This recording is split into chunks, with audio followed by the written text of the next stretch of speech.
Hey guys, Yips here coming with another video, and this one's going to be about the 7.1.5 patch, and more in depth than that, it's going to be the actual numbers that the DPS specs are giving you. So what I did was I went through all the variations of all the specs, and I came up with the best 3 single target specs for Haunt, Writhe, and Malefic Grasp, and I compiled a DPS chart of what they were all doing relatively with different sorts of gears. So the first one was with no set bonus but with the helm. The second one was no set bonus without the helm.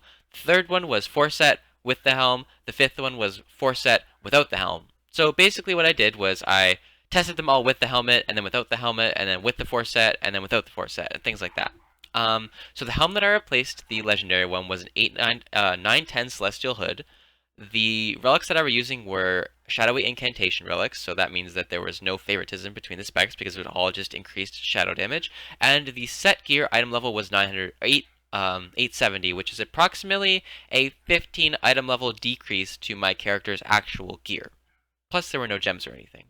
So, I'll just continue with the video. So, just talking really quickly, the helm nerf was pretty substantial, but the damage was brought back up because Contagion got buffed, and a bunch of different other things. So I want to talk about the video. I want to talk about the relative DPS the different specs are doing. If you're wondering what all the numbers are before the actual big, like, 530k or whatever, those are just the different talents that you're running. So like 111, all the ones would correspond to this build. The 2 111s would correspond to this build, and the 3 2s would correspond to this build. So so the first one is going to be running a Haunt Contagion build with no set while running with the helmet, and this build is going to yield you 534,869 DPS. And now, but I mean me with my current gear, which is absolutely insane. But you can see how good this build is. If you're wondering a comparison to live, my current sim on live is 543k DPS single target. So this isn't much less running a build with Haunt and Contagion, so you don't have to worry about 20 stacks of agony or anything like that. So that's pretty cool.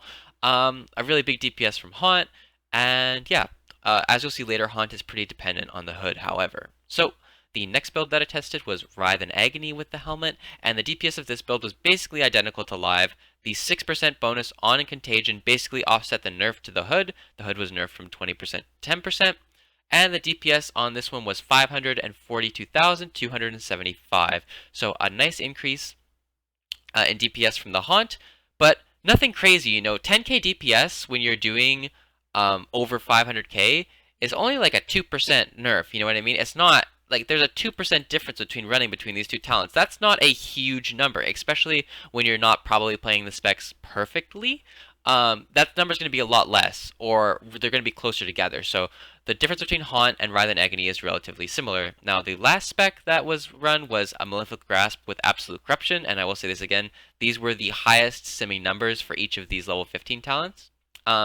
So the Malefic Grasp Absolute Corruption build was the highest of them all. It was 555,348. So that's with no set and with the helm, and later on you're going to see that some of these builds are really dependent on the helm, and some of them are not so much dependent on the helm. So let's get into the no set without the helm, and this helm was replaced by a 910 item level Celestial Aligned Hood.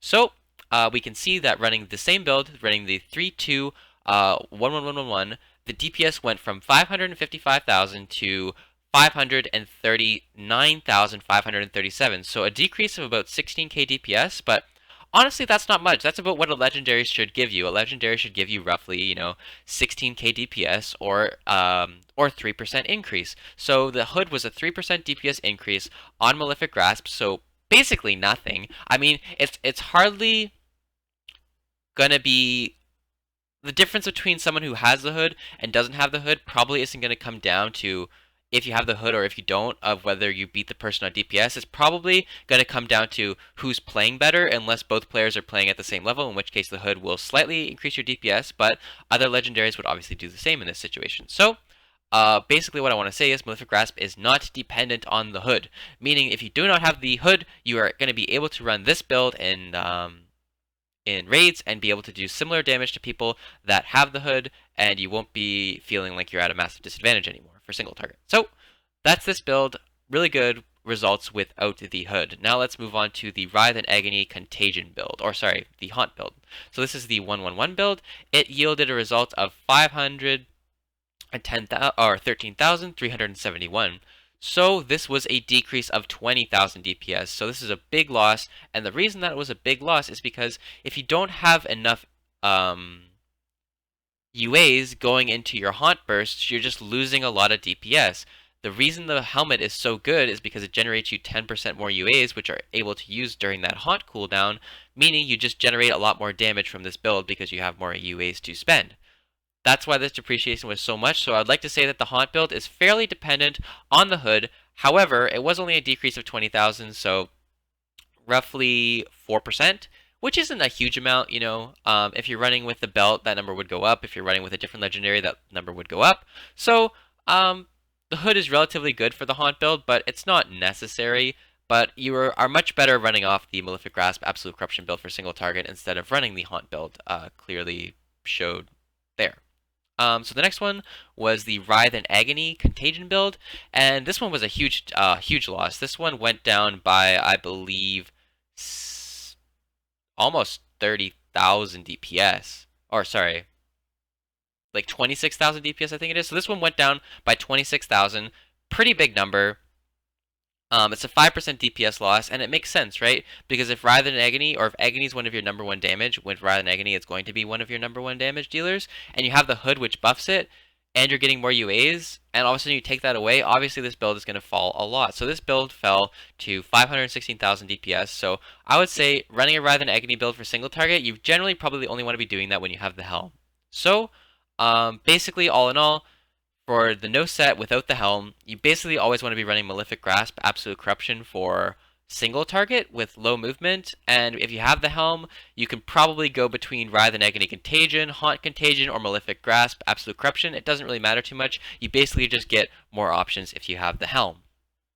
Okay, so moving on from this, I'm now going to talk about the 4 set. So, I tested the 4 set with the helm and without the helm, and the first test was with the helm, and yeah, basically what happens is once you get that 4 set, and once you get that increased UA damage, and once you get that increased shard gen, Haunt becomes really, really good.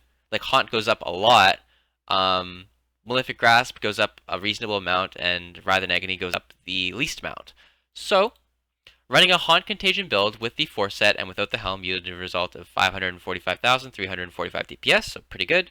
The Writhe and Agony Contagion build did 549,000 DPS, and this is, you can all relate this back to the first set of numbers I did, so you can see the difference. Obviously the item levels are way lower for the set bonus, but it was still a DPS increase. And then running the Malefic Grasp and Absolute Corruption build yielded a result of 562,232 DPS. So again, Malefic Grasp build is winning out pure single target standstill. Now, these numbers are higher than the no set, but the main difference here is the item level of the set bonus that I had was 15 item levels lower, so that just shows you how crazy this 4 set is, because one, it's not optimized for UA, the stats aren't optimized, and the item levels way lower, so I'm just losing like 1,000 intellect or something crazy, right? And the DPS was still higher, so that set bonus is absolutely nutty. It's super good for running Haunt Contagion, it's super good for Writhe Contagion, it's super good for Malefic Grasp, Absolute Corruption. It's going to be really nice once you get that. So that's the 4 set with the relative builds. Now I go into the 4 set without the helm, and we see the depreciation. So without the helm, running Haunt and Contagion, you do 525,000 DPS, so pretty good still, not too bad. It is an increase over the with no set and no helm, so that's pretty good. The Writhe build and the Contagion build did 523,000 DPS, and the Malefic Grasp and Absolute Corruption build did the most at 545,713 DPS. So, that's all the DPS numbers. Now I want to come into sort of a conclusion talk. Basically what I want to say is, Malefic Grasp and Absolute Corruption, you do not need the helm to do well with this build. You do not need the helm to feel like you're way behind in this build. You do not need the helm to feel like you're not going to be able to compete with other classes with this build, as shown by the numbers, which is a really, really good thing. Yeah, that's just awesome. So basically what they did to the helm was they nerfed it to a point where they said, okay, Writhe and Agony and Contagion will be much better if you have the helm. It'll be 4 to 5% better if you have the helm. But you have this option to run Malefic Grasp Contagion, which will be competitive with all the people that have the helm. And the Haunt build is kind of dependent on the helm as well, but I don't really see many people running Haunt pure single target anyways, so it's not a huge deal. So, all in all, basically Blizzard, I think they did a good job by nerfing the helm and making it so Warlocks now have a viable single target option to run without the helm. And you have to remember, when I was running without the helm, I was not running with an additional legendary, so these numbers could be boosted if I did have another legendary equip. But yeah, those are the relative results. I hope you guys like this video. I hope this guy like kind of showed you guys what the relative DPS numbers are going to be of the three builds come 7.1.5 and what you can expect from them. Really good changes by Blizzard. I will say, however, that Malefic Grasp does falter a lot on fights with movement, and Writhe and Agony does not, meaning that boss fights where you're moving a lot, you want to be running Writhe and Agony, and boss fights where you're standing still, you're going to be wanting running Malefic Grasp. So thanks again, guys. This is the video regarding the 7.1.5 relative DPS, and I hope you guys enjoyed it, and I'll see you guys later.